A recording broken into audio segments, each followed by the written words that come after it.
priority is voter registration and updating of the voters register, or the register of voters. Over the past 2 years, ladies and gentlemen, IEBC has taken note of the sustained demand, particularly from Kenya's youth and the political class, on the resumption of voter registration and updating of the register of voters. These calls are driven largely by a new generation of voters eager to participate in the democratic processes of this country in accordance with the Constitution. Therefore, this reflection of this powerful civic momentum will deliberately be realized once we embark on this critical process of voter registration and updating of our voter register. Indeed, we hear the voices of young Kenyans demanding the opportunity to be counted and to be actively involved in these democratic processes of rebuilding our country, Kenya.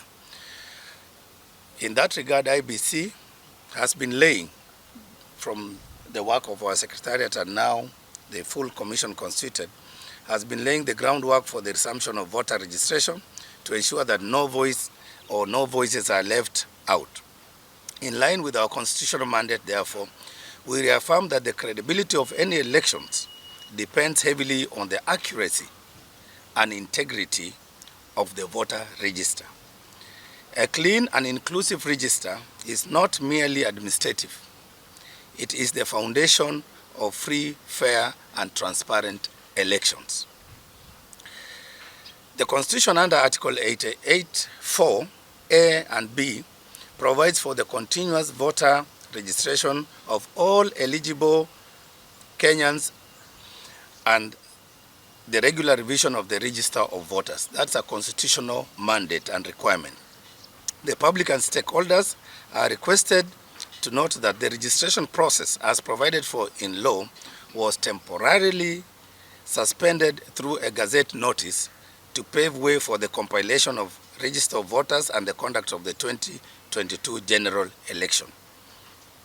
Afterwards, it became legally inappropriate or difficult to resume the voter registration process owing to the absence of the chairperson and members of the commission. It's a requirement that the commission duly constituted is the one that takes that decision to resume the registration of voters. So in our absence, therefore, the Secretariat could not do much other than to wait until when the commission is duly constituted, which we are now.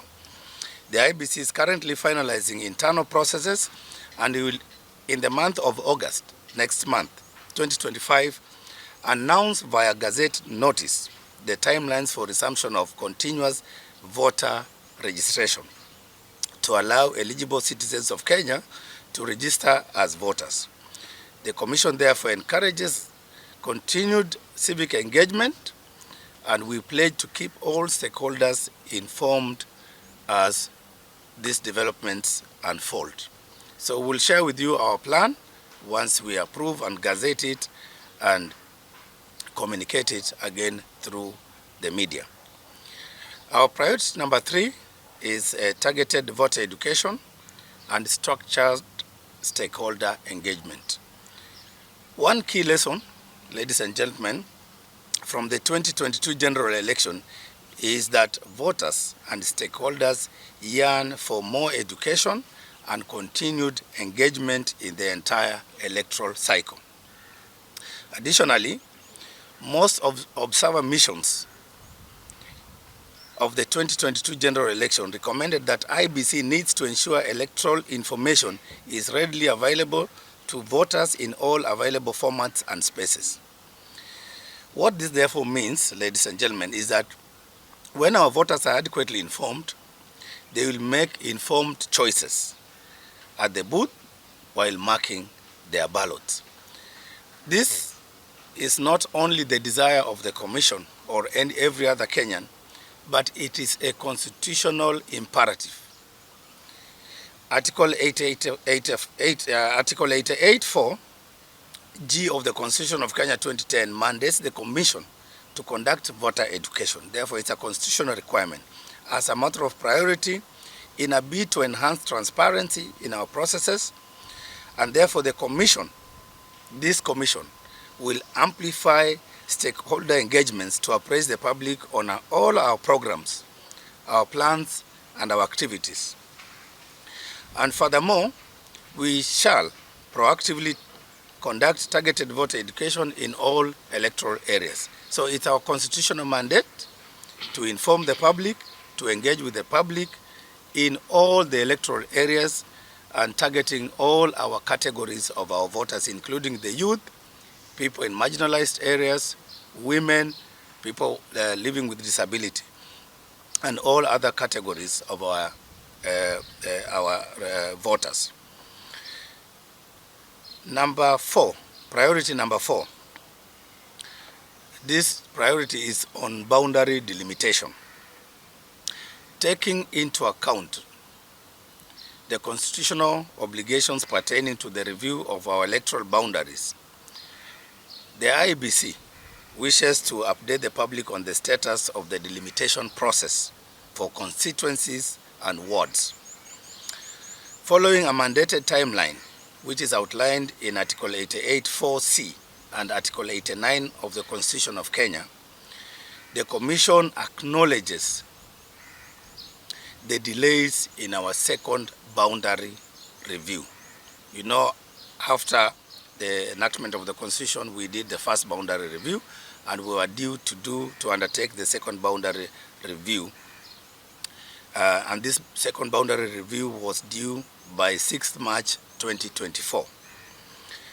So, unfortunately, there has been a delay which has been occasioned by the absence of the substantive commission.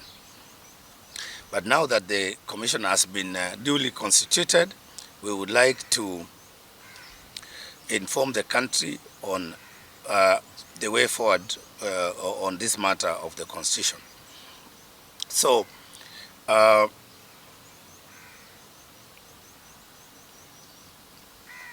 I've mentioned to you, the second boundary review was supposed to have been concluded by concluded by 6th March 2024, which is this year, and those timelines have expired. But so while this process was being considered by the Commission Secretariat in the absence of the full Commission, some necessary steps were undertaken in order to address this matter in the light of the fact that the constitutional timelines were expiring or approaching to expire very fast. So what the Commission Secretariat did was to seek legal advice from the Office of the Attorney General. As you all know, the Attorney General is the principal legal advisor to the government, and therefore institutions such as IEBC, whenever faced with such a challenge, would essentially approach that office for legal guidance. And in our request for legal advisory, we requested that we be given advice on whether the Commission could proceed to conduct the boundaries delimitation despite the lapse of the constitutional timelines. We also sought advice on whether the lapse timelines could be extended, if yes or no. So this is an advice that we are yet to receive. In fact, let me just correct it. Based on that request, the Office of the Attorney General requested that the Secretariat that time should seek legal interpretation and advice from the Supreme Court. So this matter was filed at the Supreme Court, and we are waiting for the Supreme Court to determine and to give us the legal advisory in this particular matter.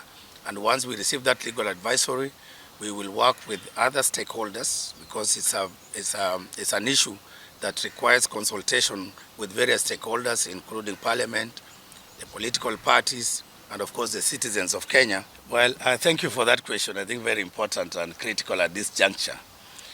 We are beginning, of course, to witness some heightened political activities and engagements. You know, Kenya is a very vibrant country and society. But as a commission that has recently assumed office, from where we sit, we are not worried about those sentiments. In fact, we have issued a statement already, I think last week, to the effect that we are urging our politicians, and we are urging citizens, and we are urging all of us to desist from making any statements that are inflammatory, that are likely to impute improper motive to this commission. We have started our work, and we took oath of office, and we pledged ourselves to uphold the independence of the IEBC, the integrity and credibility of our elections, and we will stick to that oath and to our mandate. So we are not worried outside there, but we would like to appeal to all stakeholders. Let us calm down. Let us allow the commission to do its work. Let us do our political engagements while respecting our electoral management body, so that then all of us have to restore that public trust by desisting from activities or utterances that are likely to erode public confidence in this IEBC. Because we have already promised Kenyans that we will do our job independently, transparently, and accountably. And we'll be engaging with the citizens of this country in every process we do. So we are not really perturbed by that, but we would like to appeal to them not to put us in a very difficult situation. There was this gentleman, then we come to you.